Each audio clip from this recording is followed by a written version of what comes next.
Hey YouTube, welcome back to my channel. This is the Real Nathan Daley, and I'm your law enforcement translator, your 13-year law enforcement veteran. You guys, I'm here to provide insight on these difficult topics surrounding law enforcement, the criminal justice system, the relationship law enforcement has within this nation, especially the relationship as it relates to the Black community. Now listen, we are going to have a very difficult conversation. As you guys are aware, you see the thumbnail. You know the topic we're talking about. We're talking about Tyre Nichols, the tragic loss of this gentleman due to a police encounter. You guys, he wasn't shot. He was actually assaulted. He was brutally beaten by the police. You guys, and we want to know what happened.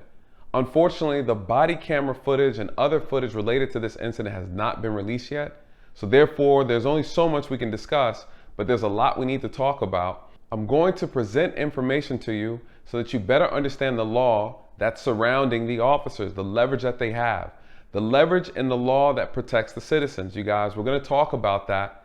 But before I get into that, first, let me thank all of my subscribers and the viewers. You guys, if you're here for the first time, welcome to the channel. By all means, hit the like button. If you're new, please subscribe, be a part of the team, join us as we embark on this journey, you guys. It's a difficult one, and we have difficult conversations over here. And listen, I do not censor. So you are free to speak your mind. All I ask that you be respectful. You guys, I don't censor, but YouTube does. So please, by all means, let's have some constructive debates and discussions, and criticism is allowed here. So by all means, make yourself at home. Despite the outcome and the interaction with law enforcement, at the end of the day, a life was taken and someone has lost a child. A child has lost a father. You guys, make sure we keep the family and friends in our prayers. As we start to dive into this, I'm going to present to you some information that'll help you better understand as the body cam is released, and we will go over it together and we'll break it down. I will give you the most genuine and impartial perspective from an officer who has the experience. I am the only one on YouTube in this space, you guys, who's going to give you an impartial perspective, the raw truth, genuine, without bias. I'm going to cut it to you real.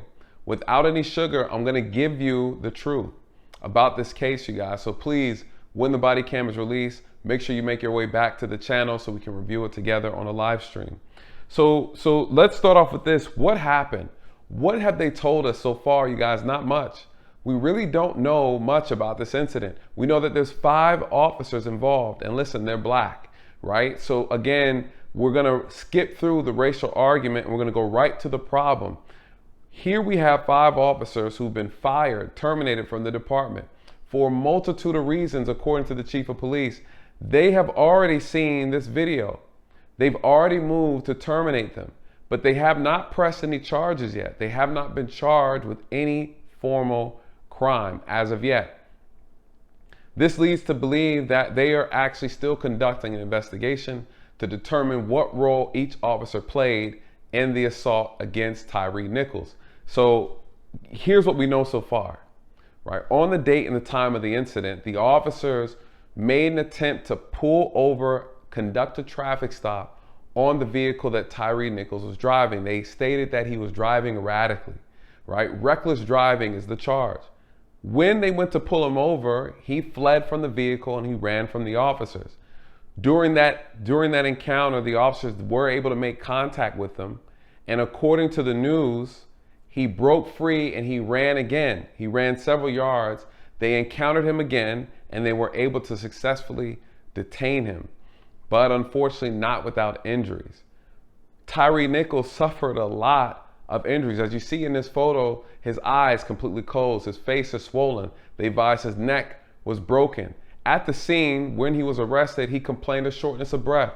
They called the ambulance to take him to the hospital, you guys, and then 3 days later, he passed away. He was never shot that we know of, but we know he was brutally assaulted. But why? Is there any justification for it? You guys, I don't know.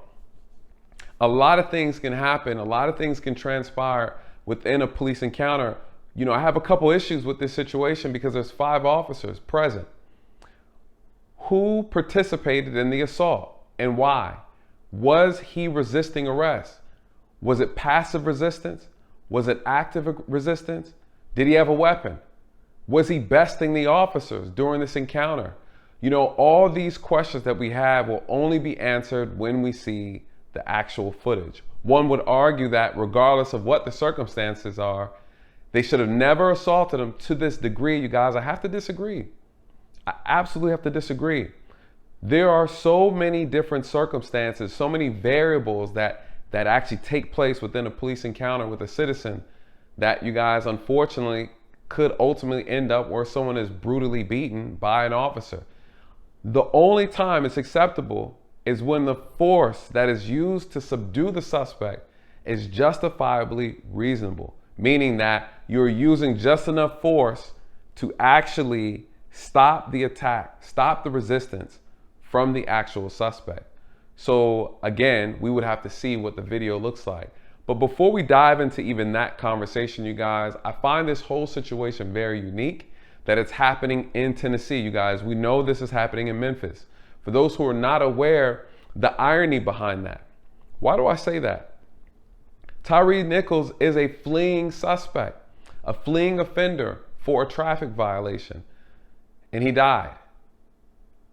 One would argue that no person should die from running from the police. This is true.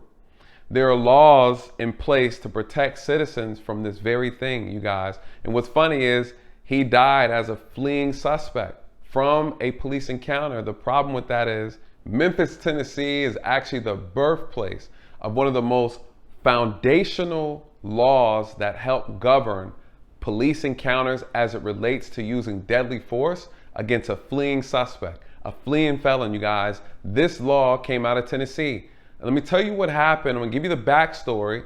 This Supreme Court case is called Tennessee versus Garner. For those who have never heard of it, I'm explaining to you what happened, what transpired that led to the change in the metamorphosis of policing in this country as it relates to using deadly force against someone who was running away.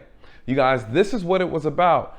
This took place October 3rd, 1974 at approximately 10:45 p.m. Police, Memphis, Tennessee Police Department was responding to a burglary in progress. When they arrived on the scene, they observed a young male fleeing from the scene. You guys, this young male was Garner. He was 15 years old at the time. The police stated that he looked as if he was 18 to 19 years old. As the suspect was running from the scene, the police gave commands and told him to stop. But the police also stated that they never observed any weapons in his hand and did not believe that he was armed. Garner then proceeded to scale over a fence, and the officer was still pursuing. The officer stated that, listen, I didn't want him to get away because I knew he committed this crime. So what did I do? I actually shot him. The officer drew his weapon, fired a shot. It shot Garner in the back of the head, and it killed him. Absolutely killed him. When they went over to his body, they found a wallet and a purse that belonged to the house that was in fact being burglarized. So what happened? What did the Supreme Court say? You guys, ultimately the decision that they made was that, hey, listen, it's not worth killing someone simply because they're trying to get away. You cannot use deadly force to stop a fleeing felon unless, there's a caveat, you guys, unless they are absolutely showing to be an imminent threat, an imminent danger to the officer or an imminent threat to the citizen. So what does that mean? If a suspect is a felon, they committed a felony and they're running from the police are not allowed to shoot them. They're not allowed to use deadly force against them unless they are an active threat. And the threat is great bodily harm or death, right? Imminent danger. You have to be in imminent danger. The officer has to be protecting himself or protecting someone else from that suspect who is a felon that is fleeing. That is, in a nutshell, Tennessee versus Garner. Now, why do I say that's important, you guys? Again, this is the birthplace. We're talking about Memphis, Tennessee. We fast forward 50 years later, and here we are talking about Tyre Nichols, right? 50 years later. The problem is Memphis, Tennessee has had some cases in the past prior to and between these where they have shot people in the back from fleeing. And we're going to cover those. We're going to talk about that. And then I'm going to explain to you what are the things needed to authorize the use of deadly force. Why is it important? because we want to make sure we examine this properly so when we actually see the body cam footage, we can make a proper determination as to did the officers truly use excessive force, or were they using the force justifiably reasonable to absolutely apprehend Tyre Nichols. You guys, before we get into that, I want to dive into a case out of Memphis, Tennessee. That way I can paint a better picture as to what happens when an officer is using deadly force against a fleeing suspect. Now, the fallout continues tonight from the Jacquees Clemens shooting. 24 hours after the district attorney cleared Officer Lippert in the shooting, questions are swirling about bias within the Metro Police Department. News Channel 5's Chris Conti takes a closer look. This is not the first time the district attorney and the police chief have butted heads. It is, however, the first time a disagreement of this magnitude has played out in the public spotlight. Couple that with Jacquees Clemens' death, and it's made for a tumultuous few months within the department. Yesterday offered a little bit of clarity. Sometimes, in the swirling clouds of chaos, it is easy to rush to judgment. But consider this. From the first time Jacquees Clemens walks into frame to the moment he dies, 15 seconds pass. We just have seconds to make a decision. 5 seconds. Clemens is thrown to the ground. His gun falls. And I see his right hand come up, and that's the one that he picked the pistol up with. 9 seconds. He's seen running away. Grabs his gun. 13, 14, 15. 3 shots. 1 to the hip, 2 to the back. And at that point I fired, and I fired until the threat stopped. No officer wants to put their badge on in the morning and take a life in the afternoon. This case started from, again, a traffic stop. The officer attempts to pull over a vehicle for a traffic violation.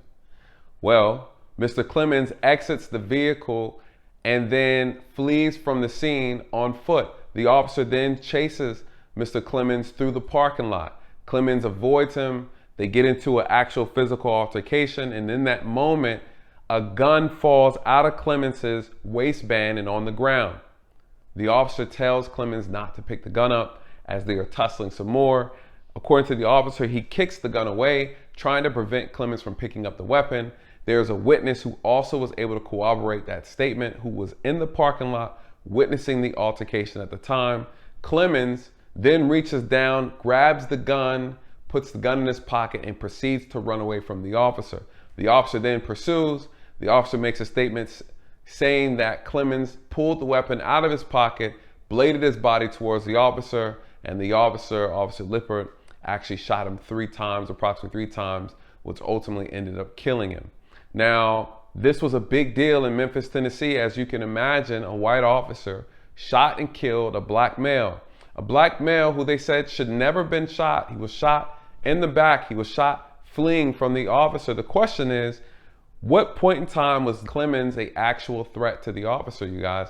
That is the question. And that question is how the Supreme Court, how the jury is going to see these cases. And that one caveat, was Clemens an active threat to the officer? Was the officer in imminent danger to receive great bodily harm or death? And the answer is yes. You guys, unfortunately, you don't have to pull the trigger and try to shoot the officer before the officer is allowed to use deadly force.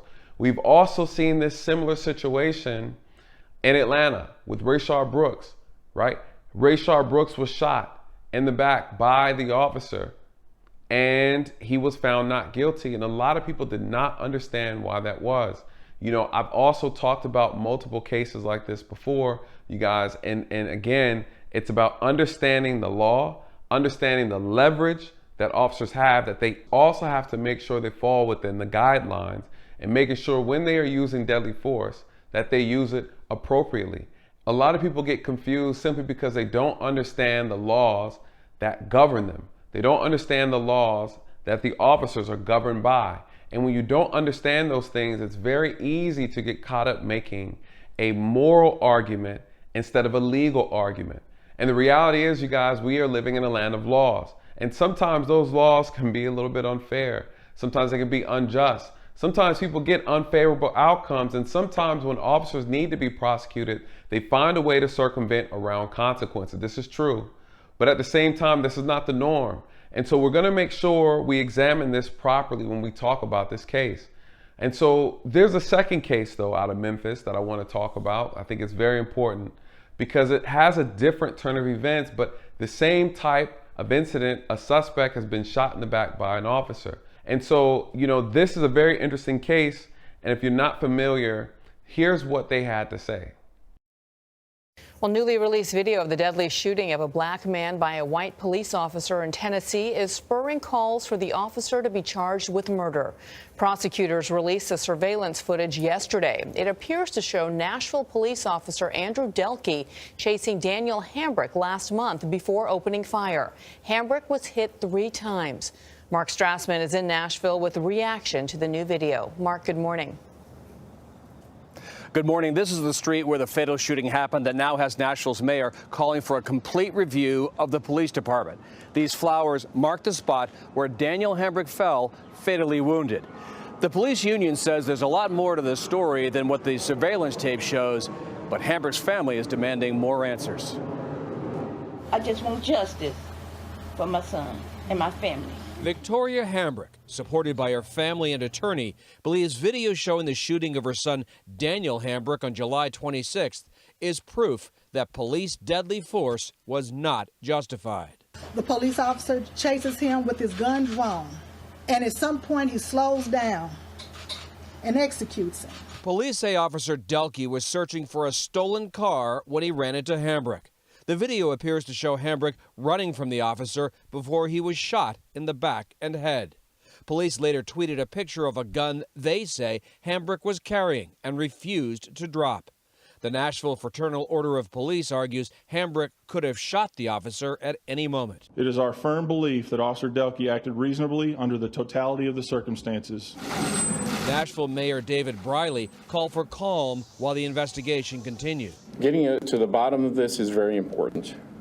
It's equally important that while we pass time waiting for the investigation to be complete, that we be patient. But the Hambrick family believes this is an open and shut case. You can see my cousin running for his life. There's no way that he is a threat.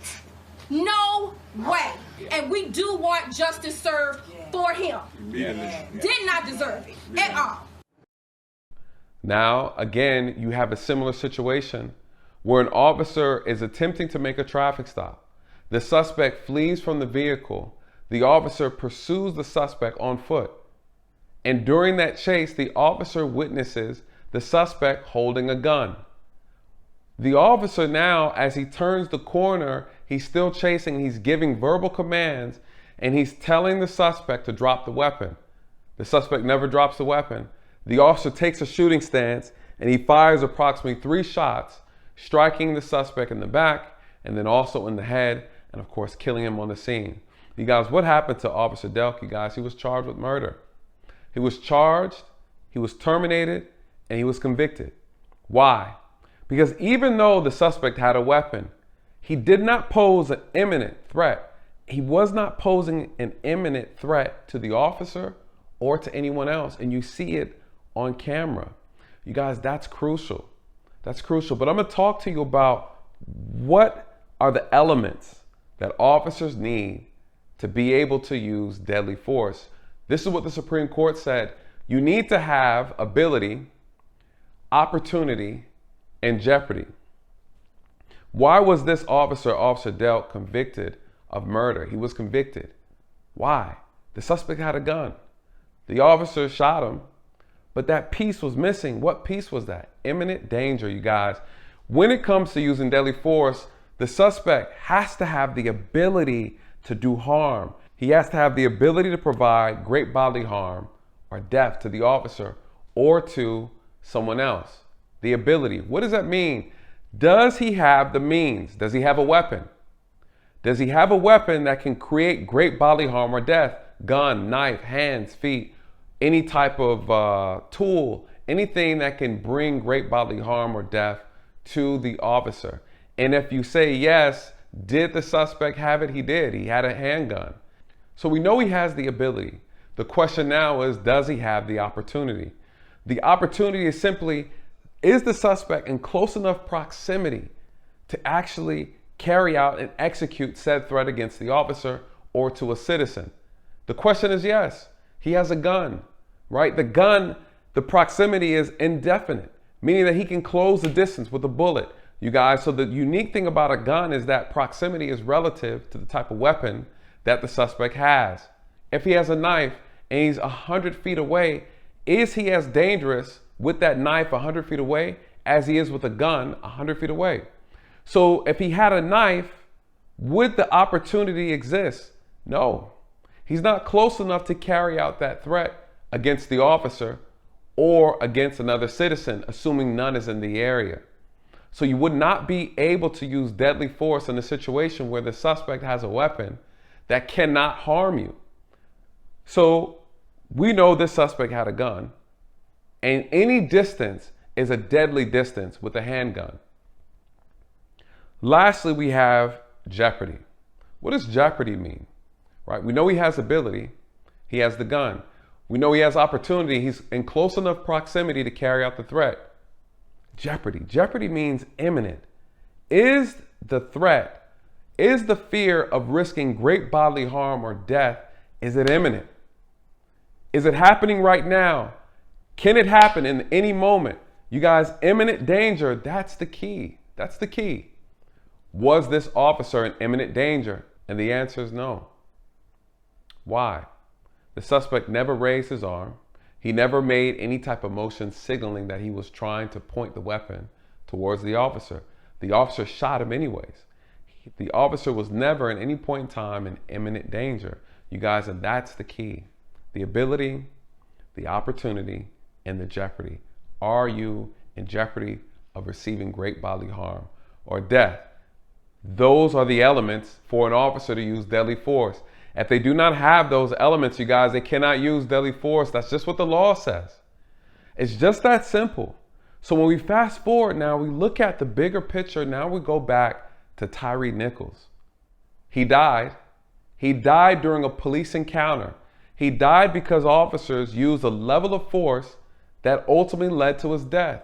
The question is going to be asked, was this objectively reasonable force? Was this force reasonable in order to absolutely apprehend him, to get him under control? What was he doing? Was he fighting back? Did he pose a threat to the officers? Did he have a weapon? You guys, listen, even if he didn't have a knife, even if he didn't have a gun, these are weapons as well. You guys, your feet are weapons as well. Anything could be considered as a weapon. An officer being knocked out, unconscious, changes and escalates the situation. So we don't know what happened, but I will tell you this, the officers better make sure they have the ability. They better make sure the opportunity presented itself, and they better make sure the jeopardy was there, you guys, or they are going to be convicted. They're going to be convicted. If the officers cannot prove that the level of force they used was objectively reasonable, they are going to be charged and they will be convicted. Because why? It looks like there was no weapon involved. No one mentioned a weapon. And there was 5 officers. And according to the police chief, what did the police chief say the reason why they're getting terminated? You guys, the police chief was very clear. The Memphis Police Department has concluded its administrative investigation into the tragic death of Mr. Tyre Nichols. After thorough review of the circumstances surrounding this incident, we have determined the 5 MPD officers violated multiple department policies, including excessive force, duty to intervene, and duty to render aid. This is a very, very, very important policy that they violated, meaning that whatever the department looked at, they were not satisfied with the video. And so with that being said, they wasted no time in terminating them. You guys, I believe that charges are going to be forthcoming. And in the meantime, we're going to know exactly what they're going to charge them with. It's going to be manslaughter or it's going to be murder. It's just that simple. And everything is going to come down to the intent and the behavior of the officers of the time of this assault. You guys, we are going to be in for a very shocking video. Looking at his injuries, the amount of officers at the scene, you guys, I believe this video is going to be highly disturbing. And we are going to stand by patiently and we're going to dissect the video frame after frame after frame.